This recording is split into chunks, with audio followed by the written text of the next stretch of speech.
part of the Press Play Podcast Network. Look up in the sky, it's a bird, it's a plane, This is Jason J. Lewis, the voice of Superman on Justice League Action. This is Mark Wade, writer of Superman Birthright. You're listening to The Krypton Report.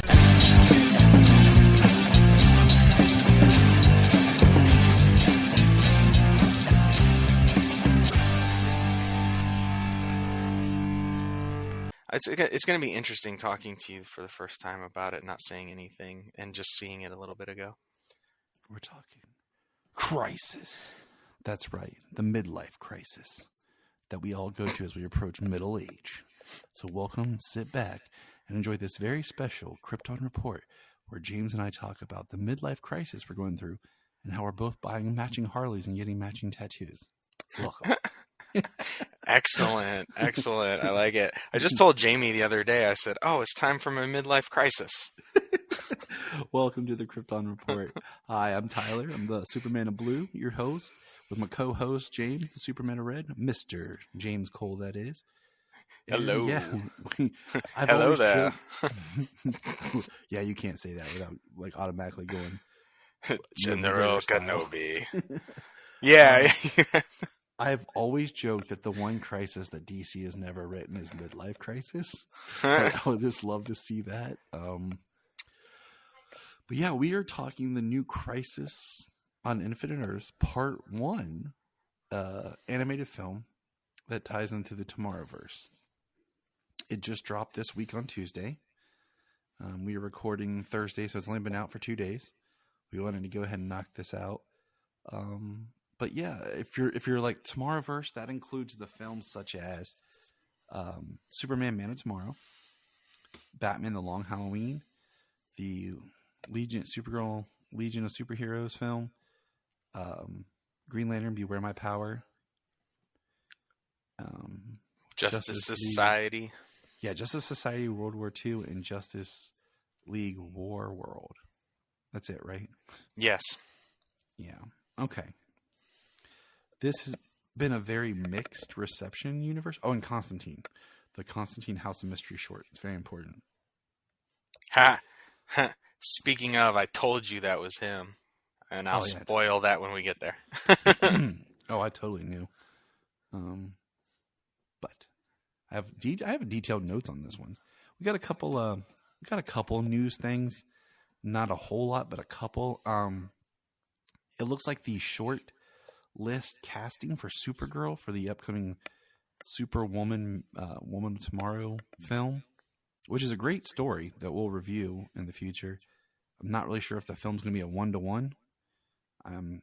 Before people go crazy with it. Rarely, but But the short list, I guess, has been dropped, and the actresses on it, none of them I'm too woohoo about.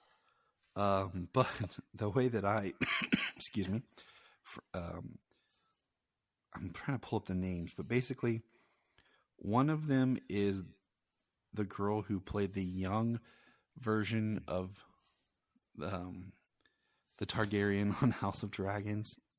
I don't know why my mind's just going blank on me right now. Maybe I'm overworked.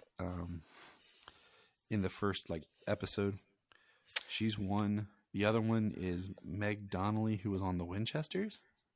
Correctly? Am I correct with that one? Yes. She was on the Winchesters. She was in that movie Freaky. She was on the sitcom American Housewife. Freaky was a different actress. They look the same. Freaky was the girl who was in Ant-Man 3, who was also in Supernatural. So. Oh, really? The other one, huh? Oh, okay. They look very similar. Okay. And then the last one, I cannot remember, but she was in the film Coda, and she was also, if you watch Lock and Key on Netflix, she played Kinsey on that show. And they're all okay. None of them I'm sold on as oh my gosh, that'd be amazing for Supergirl. Especially if they do this story where she's Superwoman. It's a more mature story. All these actresses I think they're all in their 20s, early 20s, but they look younger. And to me, if you're going to do this Woman of Tomorrow, it needs to be an actress who looks older and more mature. But it's exciting. Well, Meg Donnelly is the voice of Supergirl in Legion of Superheroes. I was going to bring that up. Thank you, James, for being awesome. But yeah, I mean that. I'm not against any of them, but it's just one of those things. I'm just kind of okay, cool. Other good news: Superman and Lois has started filming. We got the post from Bitsy Tulloch, episode 1, entitled "The End and the Beginning." I really think it should have been "The end is the beginning is the end." ... The beginning is the end is the beginning. That's a Smashing Pumpkins Batman and Robin joke. And Watchmen joke, all wrapped in one. Yeah, 3-point joke. And 2 of them are and they're all DC. Here's something fun than funny. So I went to Walmart the other day after a dentist appointment. That's the whole joke right there. And I walked in and I was walking around. I had to get Sayla a couple of things, and I was like, I'm gonna browse through the toys. I walked through the toys aisle, and there was a clearance section, and I saw all the Aquaman and the Lost Kingdom toys they had, and the 6-inch figures were all marked to $1. That's insane. I bought a bunch of them to put in my Toys for Tots box for this coming year. But I was like, holy crap, because it's not an example of like where they released the toys early. Because the movie changed date, like they released the toys on time. Like I'm pretty sure the toys didn't hit till like November, and they're already just like, But I haven't been to any other WalMarts to check.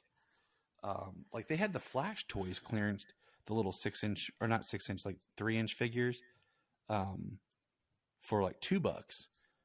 And I was like going to get a Supergirl if they had it, but they didn't. But they had the Aquamans for $1, and I'm just like, dang, it's harsh. Right. It's hard out here being Aquaman. And then this is kind of sideways news, but I'm going to bring it up because people are posting it. Tom Cruise signed a huge deal with Warner Brothers to develop franchise movies that he'll star in. And years ago, people wanted Tom Cruise to be Hal Jordan. I don't. Unless it's like a movie where it's Hal Jordan dying and passing the torch to the new Green Lantern, I don't want Tom Cruise anywhere in my DC. And I say that, go watch The Mummy. Go watch The Mummy that Tom Cruise did. Because you'll see right away that the story suffers because it's all about Tom. It's about his character. He's the lead. He's in the focus. You don't have any time to develop the other characters or the story. It's all about movie star Tom. Now, I do love him in Top Gun and in Maverick, but I just don't think he would be right unless it's the story involves like Hal Jordan passing the torch. I mean, plus Tom Cruise, he's getting older, So that he is. I mean, the fact that like Maverick was shot like what 3 years almost before it was released.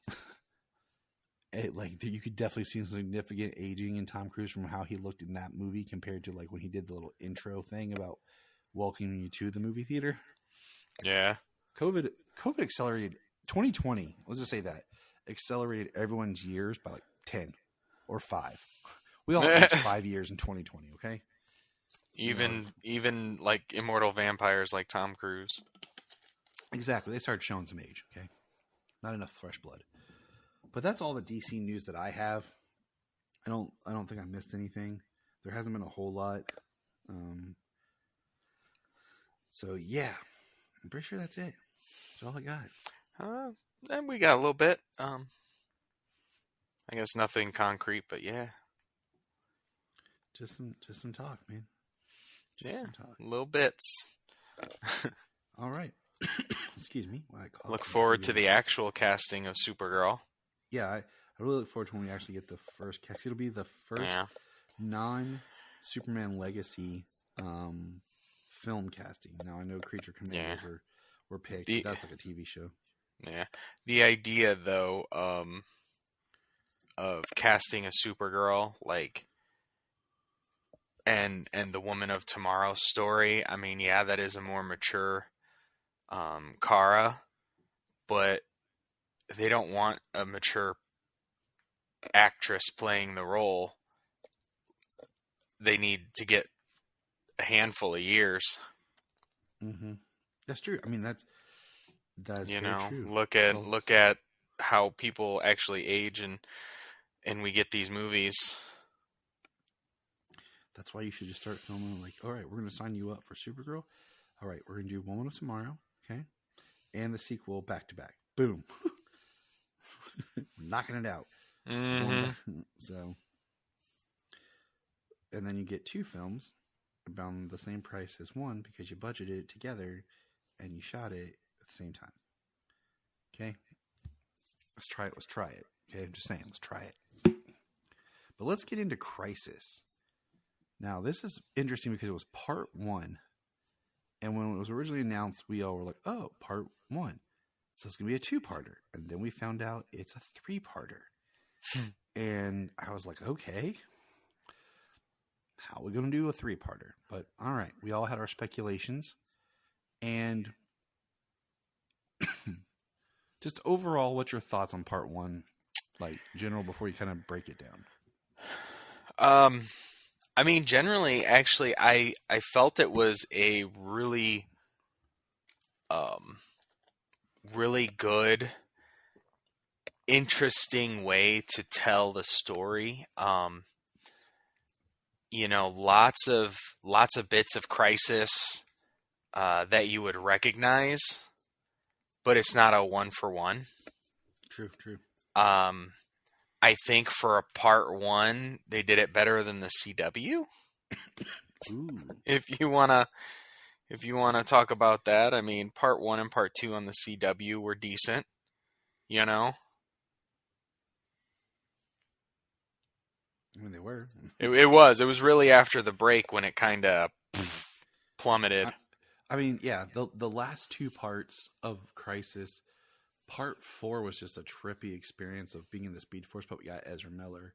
Part 5 was when we're all on the same Earth fighting Bebo or whatever. Yeah, and that kind of tripping through the Speed Force episode is, we'll get there. Almost jumped into it. So yeah, what did you think about part 1? I feel like if you're a Tomorrowverse person, you're going to get more out of this.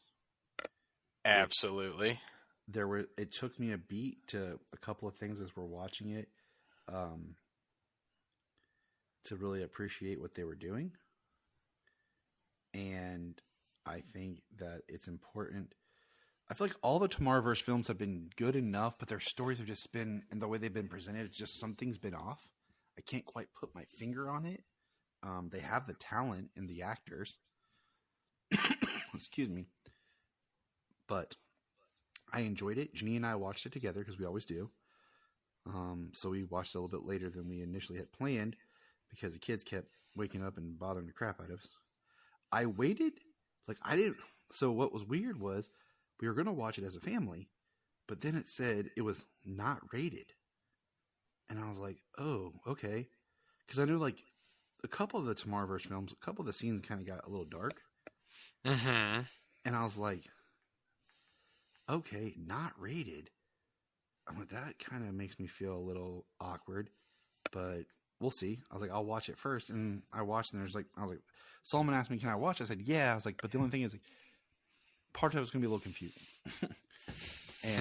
But I enjoyed it. You know what I'm saying? I really thought it was really good because it made sense all when it was done. There's one part that I have a question for you to see if we can figure this out together. Okay. But I got really extensive notes. All right. Well, I mean, I just watched it for the first time a couple of hours ago. But I actually am very, very much looking forward to buying the physical when it drops in a couple of weeks so I can watch it again. I'll probably watch it again possibly before on the stream it, but right now That's my only option. Right now, I did buy the digital because I wanted to watch the film, and my thought was, this one I'm kind of going to do like I did with Long Halloween, where I didn't buy the physical till they put it out as one film. So I'm going to kind of wait to buy the physical on this one to see if they do put it out as one movie with all 3 parts.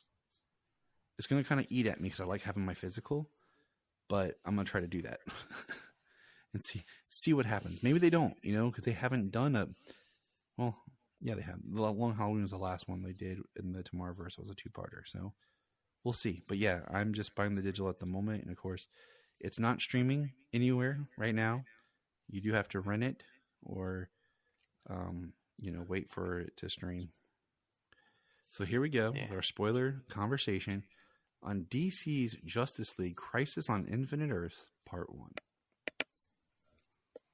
We're going through Earth 1, 2, 3, 4. They're all gone. James. This movie is an hour and 32 minutes, which is kind of crazy because you think about before we were getting these like nice, tight 76-minute films, and we're like, when it would be like 80, we'd be like, oh, shoot, 80 minutes. Bro. And then this is a 3-parter, and the first one's already an hour and a half. I'm like, okay. But I'm not going to go beat by beat because I was writing stuff because it gets a little confusing. But we start with the Flash running, and we find Barry in his lab messed up, and he's just saying Flash, Flash. And then we jump basically to Barry and Superman fighting Amazo. And this is a big part of this film is we learn how the Justice League is formed. Excuse me. And the part that I found that was most fascinating is when I realized when Superman gets hurt by Amazo and he says, I have a friend. And all of a sudden we go to basically the post-credit scene of Long Halloween, where Alfred answers the door on Halloween and it's Green Arrow and Flash. And then I was like, oh my gosh, I finally realized what was going on. They're telling us the stories that we missed, that we've complained about, that were left out of the other films.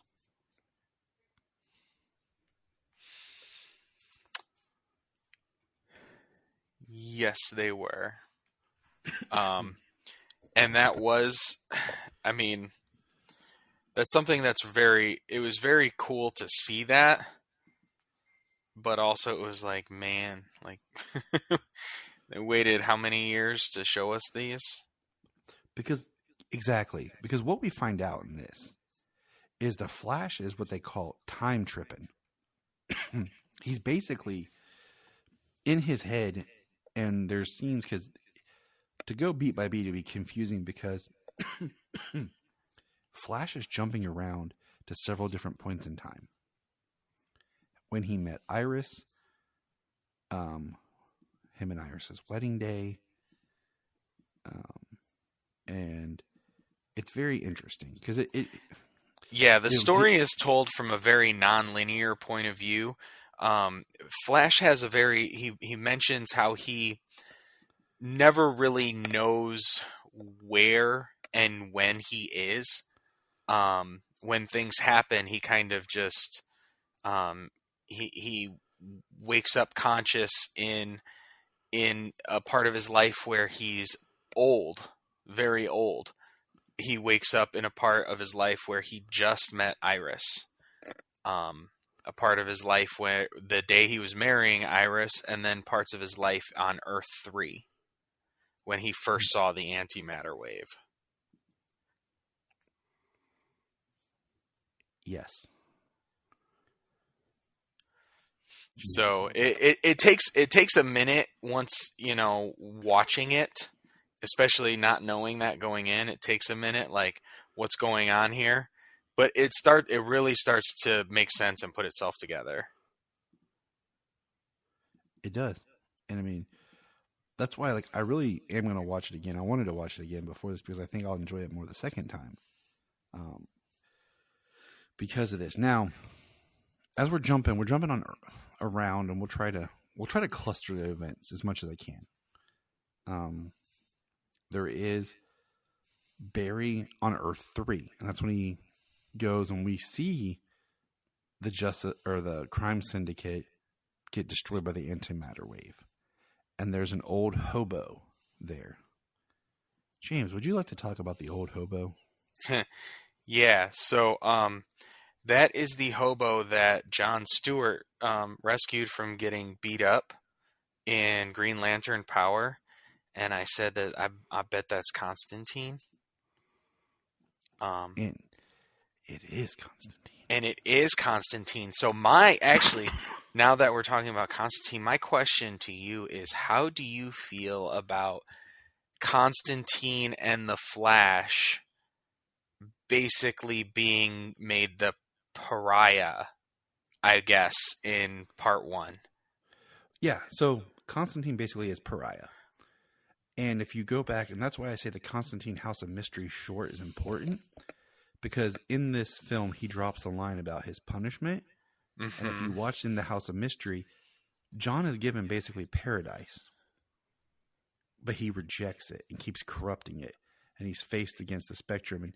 And there's a line in this one, I don't have the exact line written, but it's basically, it's their fault. And what they're referencing is they were there at the beginning when Constantine tells the Flash to run back in time at Justice League Apocalypse War and change everything.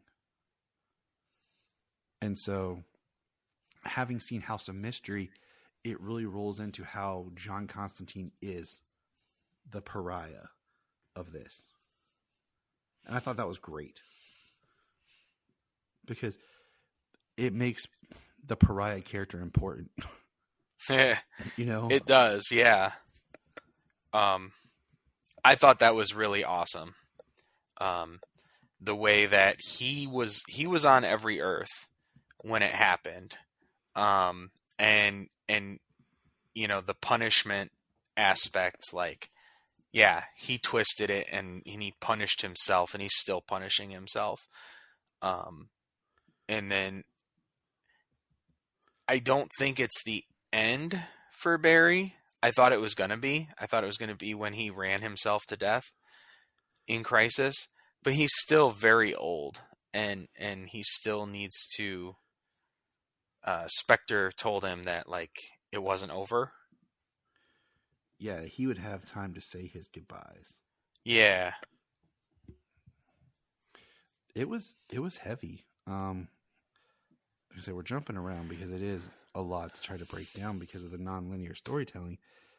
But jumping back, okay, when we realize Barry's time tripping, and we see a scene where Bruce Wayne shows up with a young Dick Grayson, and he talks to Barry that he wants to get Dick in the system in Central City because it's better than the foster system in Gotham. And Barry tries to talk him out of it, but what we learn is that's exactly what happens. Is that Bruce never takes Dick Grayson to be Robin on Earth 1. Because later he meets a older Dick Grayson and has a conversation with him, and basically realizes he never adopted him as a partner. Yeah. And I was like, wow. I was like, that's pretty heavy. Yeah, I mean, it's pretty awesome to see that delineation. Different versions of these characters. I mean, especially with, they're basically ending this universe. It is kind of nice that, it never quite clicked because I felt like we kept missing stuff.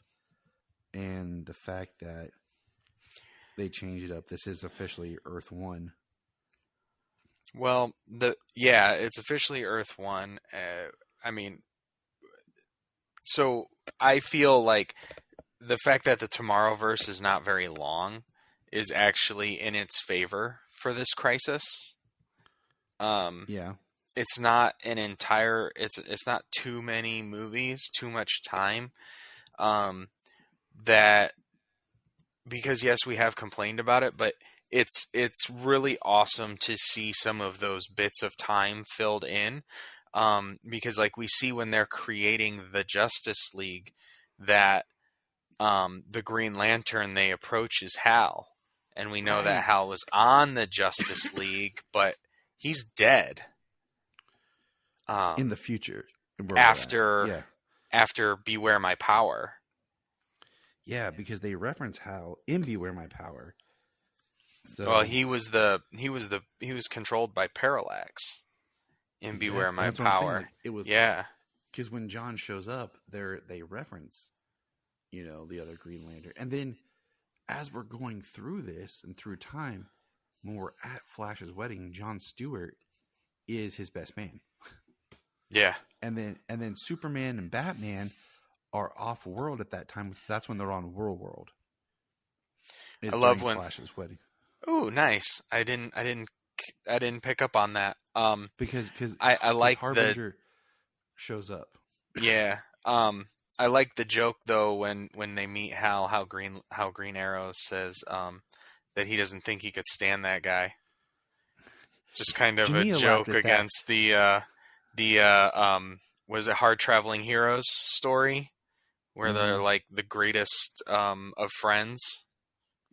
Yeah, Jania's like, aren't they like best friends? I'm like, yes, that's the joke, baby. Yeah.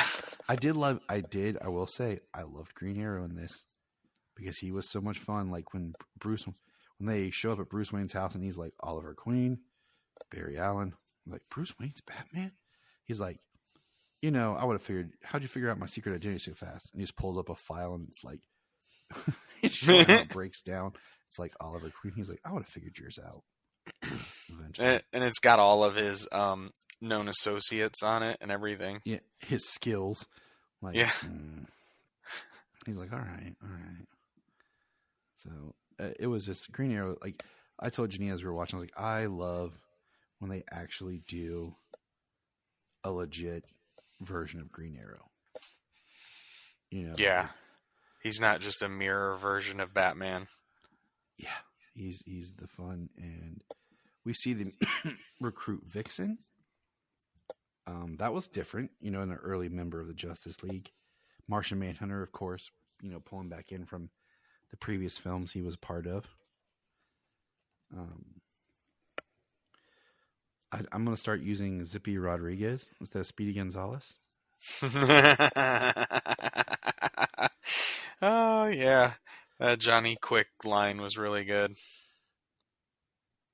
So, we do see Lois Lane as Iris West's maid of honor. We get a Jay Garrick name drop. Did you catch that? Yes. And we never met Jay Garrick, though. I thought that was interesting. And then while this is going on, one of the biggest stories is basically the creation of Amazo. Because Amazo, being an android whose sole purpose is to protect and extend human life. And there's a story with we find out that Lex Luthor basically gave a crippling aging disease to Dr. Ivo to make him build Amazo in a certain way. But Lex made sure that Amazo was built to steal power and not do its programming. And Barry's the only one that kind of looked at Amazo with more compassion. And we find out the Justice League was created just as kind of a thing to stop Amazo. But then they realize they actually need to be the Justice League. Even though, because Bruce makes a joke about he bought the building, which would be the Hall of Justice, but they still have the watchtower already up in the sky. I thought that was interesting. Yeah.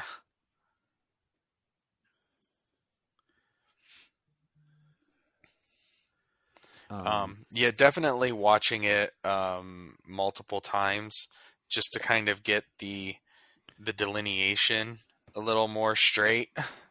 Yeah. Because, I mean, I was able to track with most of them, figure it out. Like, because basically what's going on is where we are in the front end of the timeline, which is the crisis event. And it's kind of Flash as he's going through stuff. He's popping back and forth in time, kind of telling us the story is what's happening. Mm-hmm. One thing to point out is when they do bring all the heroes together, and we're about at the 50 minutes, so we're a little over halfway into the film when the crisis part actually kind of formulates, is one thing about this where it shows they kind of skimmed on the budget. A lot of just the still drawings in the background, where it's just a character drawn, and then it's only the foreground characters that are moving and talking. Yeah, I brought that up on the Christmas episode of Justice League Action. Yeah, well, see, that makes sense for like a TV series to me, you know, compared to like where you're supposed to be putting more money and making an animated film. Right. So it was just one of those things I noticed. I was Well- trying to pick out a lot of the people in the background, like the different heroes. Yeah. My favorite one that I spotted was Uncle Dudley from the Addams Family. I did see Peacemaker. Of course. There were so many people up Excuse me. there, though. I don't know why Peacemaker was there, though, because he was neither Brain nor Brawn. Right. Yeah, basically, Batman makes the assumption that all the heroes that were brought there were either brought there because of their physical power or their intelligence as like a think tank. And that was what's cool. And it's neat that the Flash, he makes the ultimate cup of coffee, and I have in my notes, I'd love to try that coffee. Mm-hmm. Because it's like water from this Aquaman planet where the world's basically completely water, beans from another planet, and all this, and he put them together to make the ultimate cup of coffee. And he tells them how he vibrates and is able to jump the multiverse, and that's what inspires the tuning forks. So I like that because it shows Barry's importance to the world, you know. Yeah, this movie was extremely Barry-centric. Like, I wasn't expecting it. It makes total sense, Flash being such an important character in Crisis, that it was from his point of view, because we haven't gotten a Flash solo film. Oh no, we kind of did, right? Not really. He was the main character in Justice League Society. But he's not- Justice Society World War II. He was the main character. He jumped to. He's the main character, but he's still not a Flash solo film. It's kind of like the debate we had with the, you know, I would like a Flash movie, okay, where he's the character and not having Flash with other superheroes as the side characters. Just the Flash, okay? And we're going to come back to that movie in a minute. We see Dr. Hiroshi become Dr. Light. I thought that was neat. We see Psycho Pirate. Mm-hmm. And I say that because I think they're going to play a bigger role in the coming films. Now, what I thought was interesting, they kind of just glossed over, is the fact that Kara, Supergirl, is Harbinger. What did you think about that? I actually was like, that's actually inspired. That was kind of neat. That was kind of my thought process. You know, she kind of witnessed the destruction of Krypton. It brings Kara in the story to play some sort of role in the story without just being there because she's Supergirl. Mm-hmm. Yeah, so I thought it was really neat, and it makes it a little bit more. And the impactful fact that because we're not, sorry. no, I was gonna say because it's a character we know, unlike a Lila Michaels, who's just kind of thrown in there. Yeah. Well, it's a character that we know, and Supergirl and Flash both die in Crisis. What are we going to see? Where is this crisis going to lead to? And the fact that people fade away, but she actually stays. She's not one of the ones who dies. So we know at least she's we'll get there in moving a second. forward in that fight. So we'll get there in just a second. Yes. Well, I don't mean All to right. like jump there, but while we're Nah, on fine. her right now, you know, Do this. like. The whole point of this movie is the Flash was jumping around. What? So they're making the tuning forks, and when they're making the tuning forks, the antimatter wave shows up early, and the Flash basically grabs Iris and enters the Speed Force, Flash time, and they live out their entire life on Earth, aging, building the tuning fork by themselves. using Amazo's computing power. So then, all of a sudden, like you're watching the wave move slowly because it's not stopped. And when Barry starts to power it up running, all of a sudden, like when they go back to regular time, you have the other heroes all of a sudden seeing the tower built instantly and come on. And I was like, wow. Yeah, that was nuts. So Iris dies shortly before Barry starts to run. And it's so heartbreaking because you've seen their journey.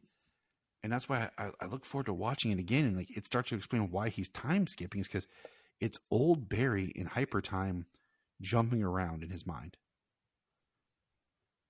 You know, basically. Now, here's my question to you.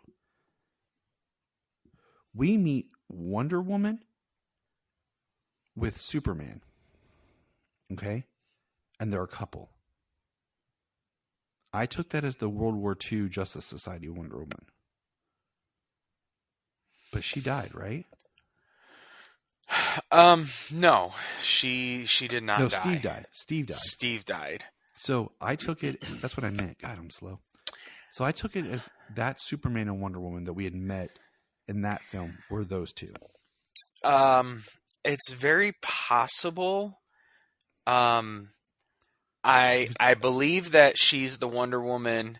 If it's the same Wonder Woman from Justice Society into War World into this, that's my conundrum. because she does say, "You look like my Cal." That's her Cal. So I have to believe that that's the Wonder Woman from War World.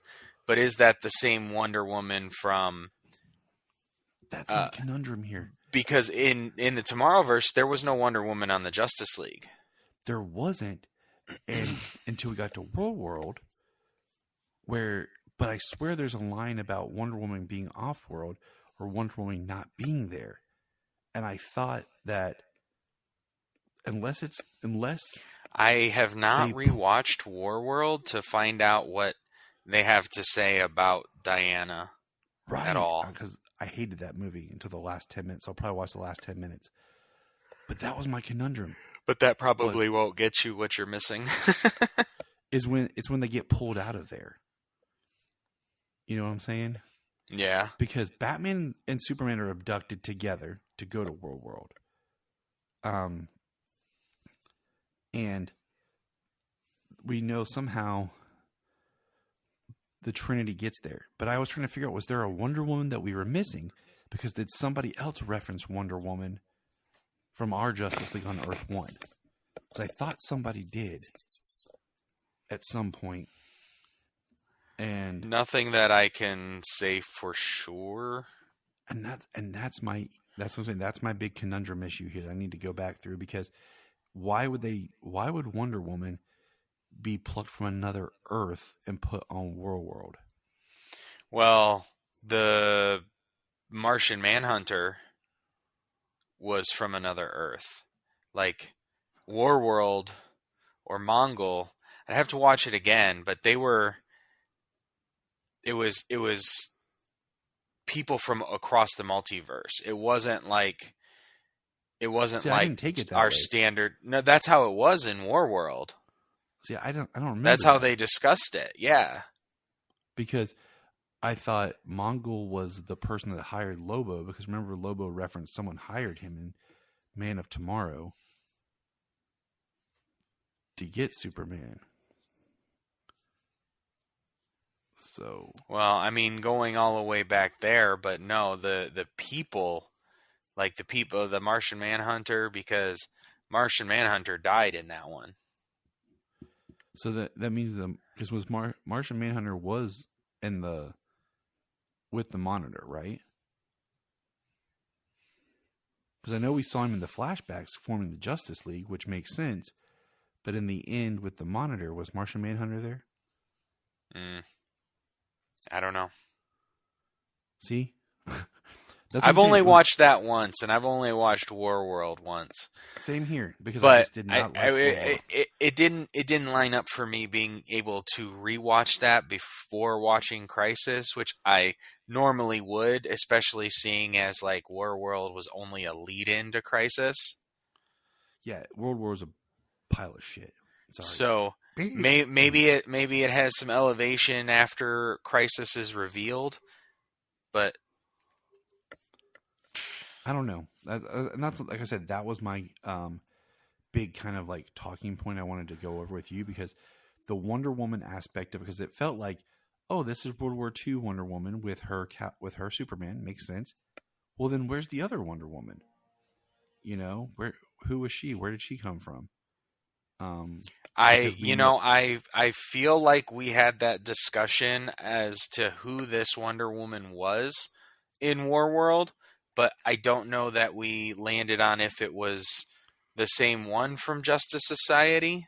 We did, because Superman and her met there in World War II on that Earth, but he also does discuss saying that he did have a Lois Lane and that he's outlived her, which would make sense. Because and Wonder Woman has outlived others. She lost Steve. That's the only one we've seen, but it's possible she lost more. But the Superman that's on in WW2, he's that Earth Superman. Yeah. So he's not even. So yes, that's what I'm saying. That makes sense that it would be those two together. But he would be significantly older, and he doesn't have his little World War II mustache anymore. Yeah, but I mean that's time. Those two don't age exactly the same. Yeah, and so yeah, that's what I mean. It would make sense if that would just give them a better connection to that movie and this movie. And okay, so I'll go with that, but it's the Wonder Woman of it all that we got to figure out, because when we watch Warworld, we just assume that's the new Wonder Woman, because so many of these characters just get dropped in here without giving us introductions or filling in backstory. They're just, all of a sudden we have to accept that there's this character in this world. Oh yeah, which is something that I have discussed in the past, liking, like, the world exists and you just get a story inside of that world. So yeah, so that's my big conundrum that we'll investigate more for our next conversation, because I actually just pulled up Warworld in front of me and I got it to the part where they break out. Well, I'm gonna watch it. Yeah. Well, Stana Katic has done the voice for Wonder Woman in all three of these movies we are discussing. She did the voice of Wonder Woman in Justice Society World War II, in Warworld, and in Crisis. Same actress, so we might as well call it same Earth. Yeah, it makes sense. You know, because if they do a multiverse story, I mean, it only makes sense that not every single character, and it makes sense either way, but not that every single character exists on the same world, at least at the time before the Crisis, and then after, they all exist on the same world. I mean, if they go that route, yeah, that would make sense. A little bit like the CW, where a couple of them were off on their own worlds, and then kind of like we're on Earth Prime. Aquaman as well, because it looks like there's no Aquaman on Earth 1. Because when he sees Aquaman, Flash mentions the World War II, and he's like, "That's not me." Yeah. So there doesn't seem to be an Aquaman on Earth 1. And he says, I come from a world where most of the planet is covered with water because surface dwellers destroyed everything. We do see at the end of this movie Bruce on Warworld. Remember that? Yeah. That made no sense to me. No, I don't remember seeing something on on Warworld. Like, it would make more sense if, like, they saw some craziness, like, that couldn't have been explained, like a flashed person Yeah. in light and everything out on the water. That was interesting, though, the way they said go back to the beginning before the beginning. And that makes me think about either like the beginning of time, or if we're going to tie it into Flashpoint Paradox.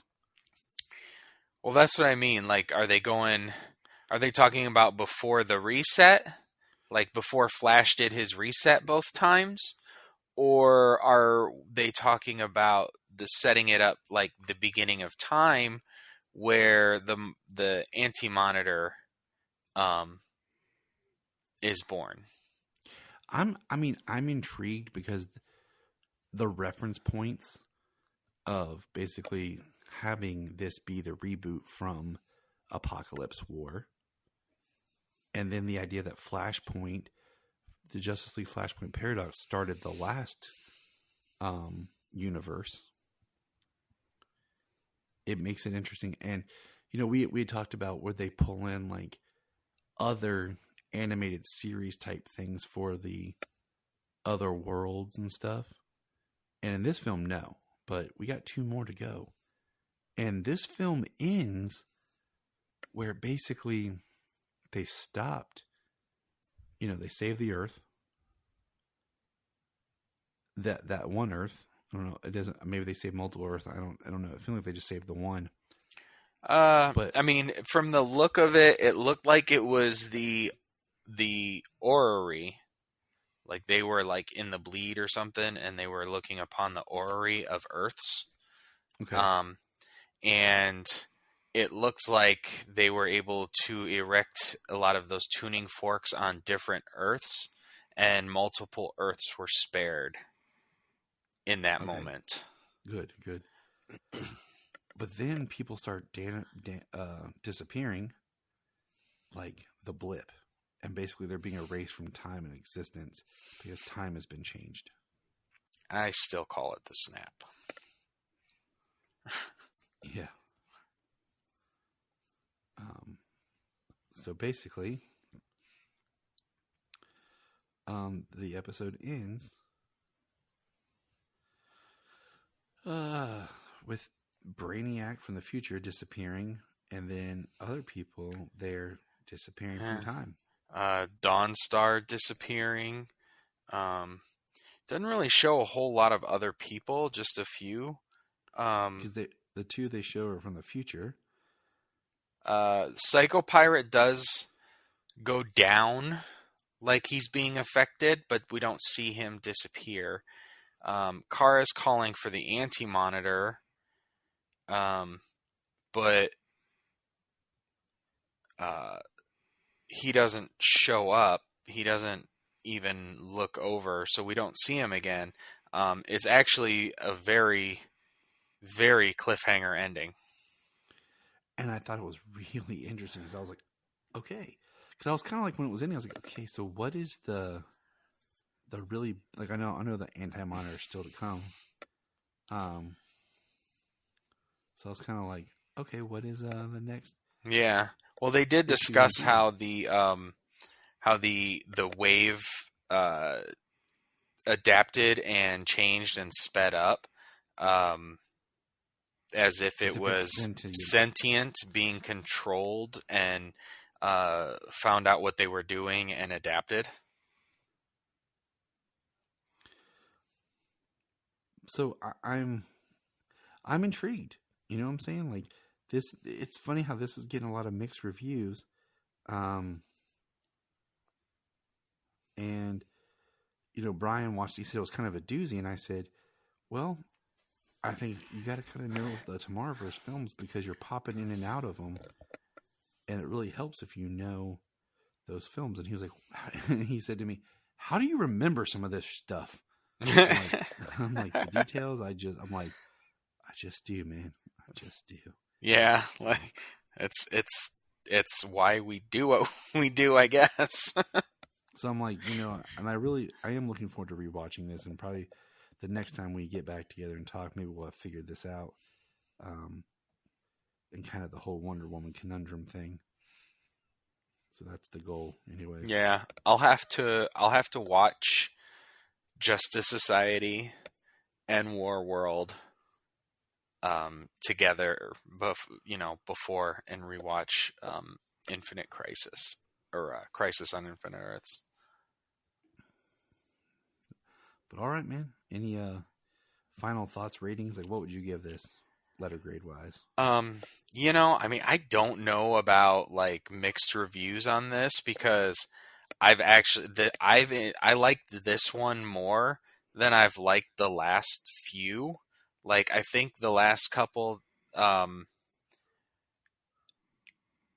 had come out, like Green Lantern, Legion of Superheroes, and War World. I mean, Legion was my favorite, and it wasn't like great. It was pretty good. Yep. I hate that they kind of just ruined Mon-El just because. Yeah. But like Beware My Power was decent, but it was just interesting on how, we dropped in. Hal was in the Lantern Corps. This is a John story. Hal dies. Like, it was crazy how that's like the place that we were dropped into for it. I think this is a really good movie. And I give it an A-. I agree with you. I think once you get through the beginning and you kind of see what's going on with the Flash and you understand it, it makes more sense. And I think it's a movie that'll age better with multiple rewatchings. And I give it an A- as well. Yeah, I really liked the heart that the movie had. The non-linear storytelling, I can definitely see that getting people. But I didn't think it was that complicated. It's not the one you throw, because it's not one you just throw in the background, like just or whatever. Like, you gotta kind of pay attention to it, at least the first viewing. Yeah, probably at least the first two. Once the second time you watch it, you get a little bit more. You're like, oh yeah. So all right, man, we'll wrap this up. You know, it's gonna be a super long episode. We just wanted to get this out. With me and James's work, it's gonna be a little bit longer before we get to record again. Yeah, it's winter and we got weather, snow. We live in Ohio, where it was really nice and sunny today, and then next week it'll be 1 degree. Nice and sunny for you, jeez. I know. Even when I drove up north, but I went east and you're west. Oh, yeah. But all right, everybody, take care. Hopefully you survive the crisis, and hopefully soon we'll know when part 2 is coming out. Yeah, we haven't heard the release date of that yet. No, we have not.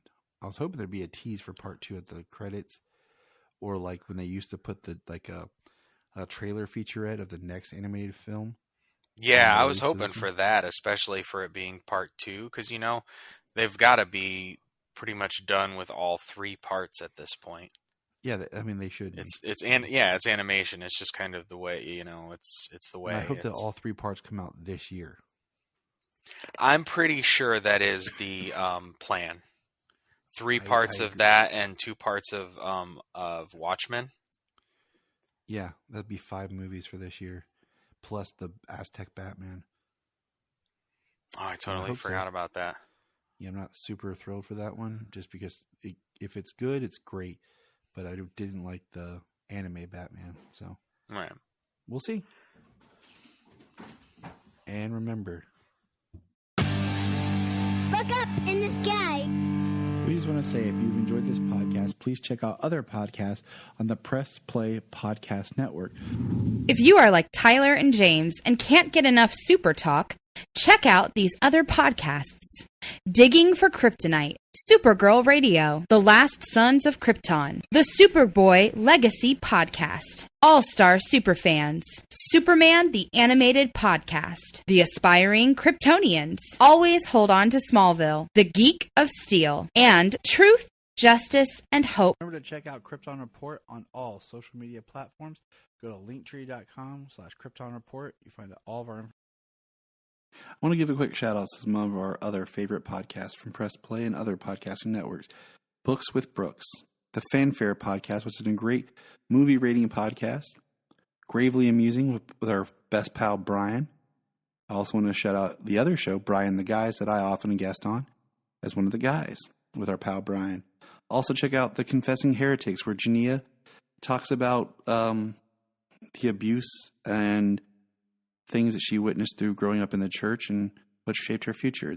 I definitely recommend. It's a great podcast, but it's also for mature audiences.